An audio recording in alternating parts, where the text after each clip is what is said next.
एक चंदनपुर नाम का गांव था। उस गांव के चारों तरफ हरियाली ही हरियाली थी।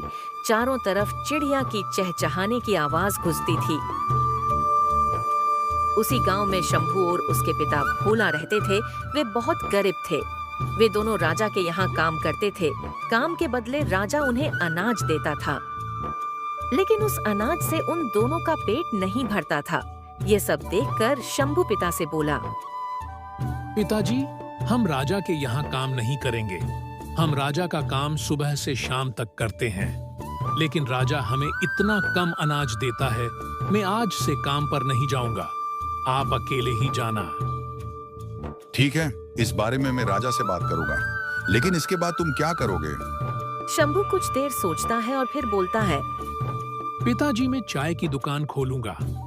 हमें ज्यादा रुपयों की जरूरत है, क्योंकि कि लक्ष्मी को भी घर लाना है। शादी के बाद से वह मायके में ही है और हमारी हालात और खराब हो गई है।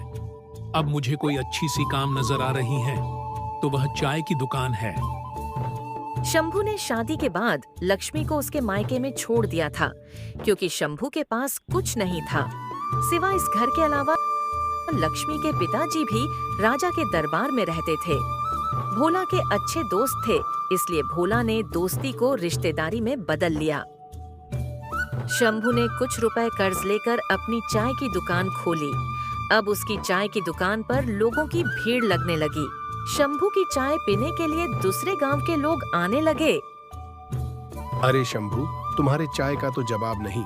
अब तो सुबह की शुरुआत शंभू की चाय के साथ। आप सही बोले भैया। शंभू की चाय पीने में जो मजा है वह कहीं नहीं है। इस बात की खबर राजा को मिली।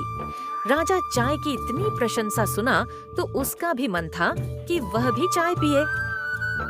फिर क्या था, राजा भी शंभू की दुकान पर पहुंच गया। अरे शंभू, हमें भी चाय पिलाओगे? हमने तुम्हारे चाय की बहुत प्रशंसा सुनी है। जी महाराज, क्यों नहीं। ऐसा बोलकर शंभू राजा को चाय देता है। राजा चाय की पहली घुट लेता है और बोलता है, अरे वाह, ये चाय तो लाजवाब है। मैंने इतनी अच्छी चाय आज तक नहीं पी है। तुम आज से हमारे राजमहल में हमारे लिए चाय बनाओगे?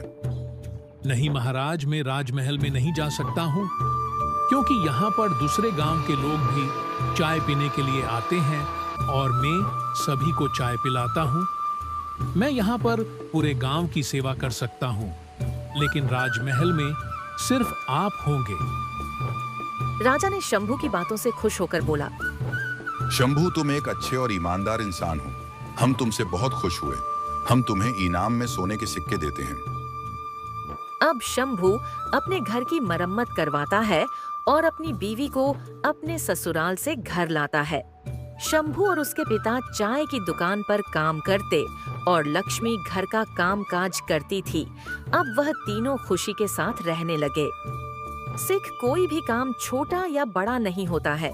हमें कोई भी काम शिद्दत से करनी चाहिए। मेहनत और लगन से किया गया काम कभी व्यर्थ नहीं जाता। मेहनत करने वालों को सफलता जरूर मिलती है।